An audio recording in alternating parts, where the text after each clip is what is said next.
ఇదంతయు సమాప్తమైన తరువాత అక్కడనున్న ఇశ్రాయేలు వారందరూ యూదా పట్టణములకు పోయి యూదాదేశమంతటను బెన్యామీను ఎఫ్రాయిము మనష్షే దేశముల యందంతటను ఉన్న విగ్రహములను నిర్మూలము చేసి దేవతాస్తంభములను ముక్కలుగా నరికి ఉన్నత స్థలమును బలిపీఠములను పడగొట్టిరి. తరువాత ఇశ్రాయేలు వారందరూ తమ తమ పట్టణములలోనున్న తమ తమ స్వాస్థ్యమునకు తిరిగి వెళ్ళిరి. అంతటా హిజ్కియా ఎవరి సేవాధర్మము వారు జరుపుకొనున్నట్లుగా యాజకులను వరుసల ప్రకారముగాను లేవీయులను వారి వారి వరుసల ప్రకారముగాను నియమించెను. దహన బలులను సమాధాన బలులను అర్పించుటకును సేవను జరిగించుటకును కృతజ్ఞతాస్తుతులు చెల్లించుటకును యెహోవా పాళెపు ద్వారముల యొద్ద స్తుతులు చేయుటకును యాజకులను లేవీయులను నియమించెను. మరియు యెహోవా ధర్మశాస్త్రమునందు వ్రాయబడి ఉన్న విధిని బట్టి జరుగు ఉదయాస్తమయముల దహన బలులను విశ్రాంతి దినములకును అమావాస్య దినములకును నియామక కాలములకును ఏర్పడియున్న దహన బలులను అర్పించుటకై తనకు కలిగిన ఆస్తిలో నుండి రాజు ఒక భాగమును ఏర్పాటు చేసెను.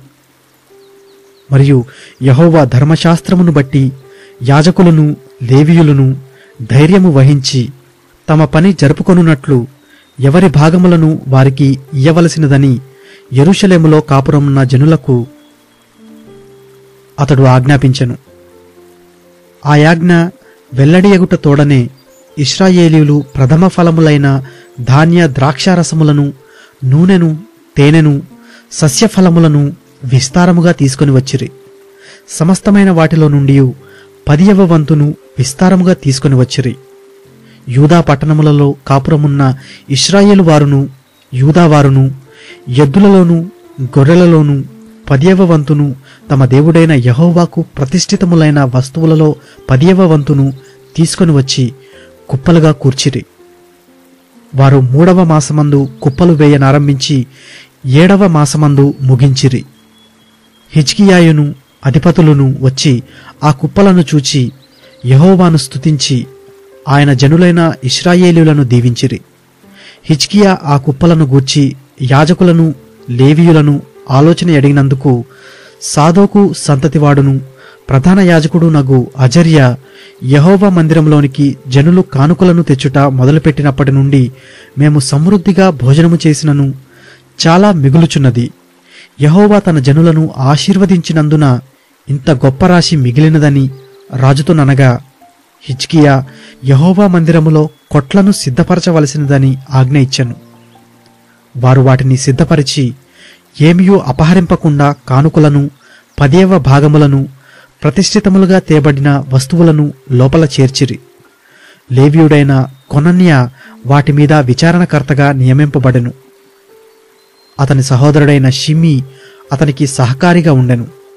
మరియు యెహీయేలు అజజ్యాహు నహతు అషాహేలు యెరీమోతు యజాబాదు ఎలీయేలు ఇస్మఖ్యాహు మహతు బెనాలాయను వారు రాజైన హిజ్కియా వలనను దేవుని మందిరపు అధిపతి అయిన అజర్యా వలనను తాము పొందిన ఆజ్ఞ చొప్పున కొనన్యా చేతి క్రిందను అతని సహోదరుడగు షిమీ చేతి క్రిందను కనిపెట్టువారయ్యుండిరి.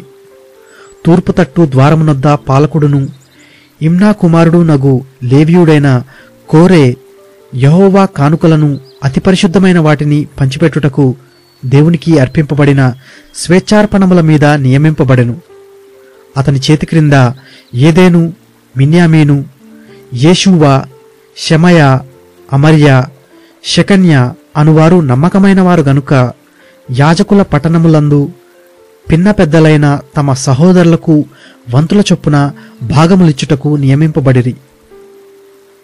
ఇదియుగాక గోత్రములలో 3 సంవత్సరములు మొదలుకొని అంతకు పై వయస్సు గలవారై జనసంఖ్య సరిచూడబడిన మగవారికందరికిని వంతుల చొప్పున సేవ చేయుటకై ప్రతిదినము యెహోవా మందిరంలోనికి వచ్చువారందరికిని 20 సంవత్సరములు మొదలుకొని అంతకు పై వయస్సు గలవారై వంతుల చొప్పున సేవ చేయుటకు తమ తమ పితరుల వంశముల చొప్పున యాజకులలో సరిచూడబడిన లేవీయులకు అనగా నమ్మకమైన వారై తమను ప్రతిష్ఠించుకొనిన లేవీయులకును తమ పిల్లలతోనూ భార్యలతోనూ కుమారులతోనూ కుమార్తెలతోనూ సమాజమంతటను సరిచూడబడిన వారికిని ఆయా పట్టణములకు చేరిన గ్రామములలోనున్న అహరోను వంశస్థులైన యాజకులకును వంతులు ఏర్పరచుటకు వారు నియమింపబడి ఉండిరి.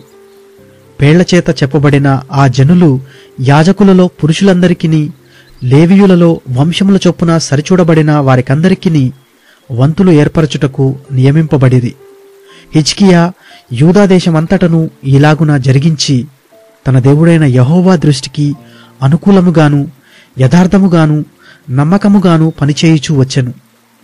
తన దేవుని ఆశ్రయించుటకై దేవుని మందిర సేవ విషయమందేమి, ధర్మశాస్త్ర విషయమందేమి, ధర్మమంతటి విషయమందేమి తాను ఆరంభించిన ప్రతి పని అతడు హృదయపూర్వకముగా జరిగించి వర్ధిల్లెను.